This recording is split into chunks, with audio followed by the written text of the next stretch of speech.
Ini nih, potret yang terjadi saat kita sebagai warga negara menyampaikan aspirasi secara terbuka.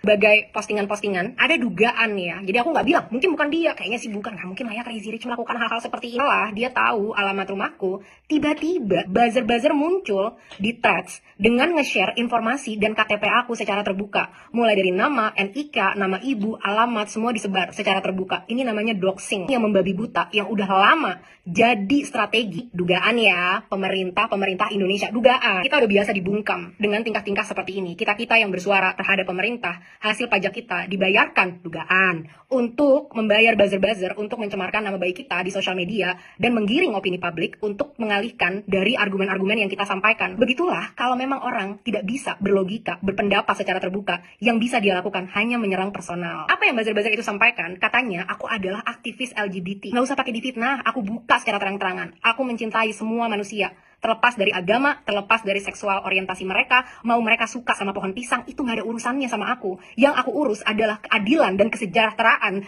dan kesetaraan dari masyarakat Indonesia. Terlepas dari itu, nggak ada urusan, itu pilihan pribadi masing-masing individu. LGBT movement, pernikahan sesama jenis, udah dilegalkan di Denmark di tahun 1980, di mana Denmark adalah negara pertama yang melegalkan ini. Terus ngapain lagi aku mau aktivis-aktivis di sini tentang LGBT? Diketawain, itu udah topik usang di Denmark. Yang kedua, aku dibilang katanya mau provokasi masyarakat. Teman-teman, ceklah sendiri komen-komen aku. Ada di situ masyarakat berantem. Gak ada. Semua mendukung karena kita semua cinta dengan tanah air kita. Harley Davidson Club. Ini potret laki-laki yang kalian jadikan ketua di organisasi kalian. Mendingan naik Supra daripada naik Harley Davidson. Jantan ditantang dengan baik-baik gak berani. Beraninya mainnya personal, nyerangnya keluarga, mau main. Kedua, DPR dan Partai Nasional Demokrat. Kalian rela kinerja-kinerja kalian dicemarkan sama satu manusia ini? Rela dengan tingkah dia yang kayak gitu? Nggak ada gitu yang menegur dia dan merasa malu dengan perbuatannya?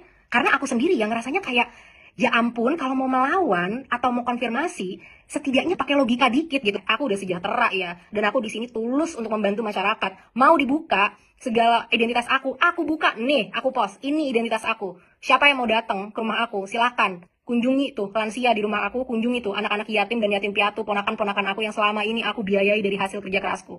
Teman-teman, makasih banyak yang udah khawatir ya dengan keberadaan aku. Sejak aku post tentang ada intimidasi yang katanya tim dia mau datang ke rumah aku, warga-warga Pamulang udah berjaga di sana, security, masyarakat, dan CCTV semua udah diarahkan ke rumah aku. Keluarga aku pun dilindungi oleh masyarakat sekitar. Ini namanya solidaritas, ini namanya persatuan. Generasi muda, dengar ya, yang penting itu isi otak dan isi hati, bukan isi garasi.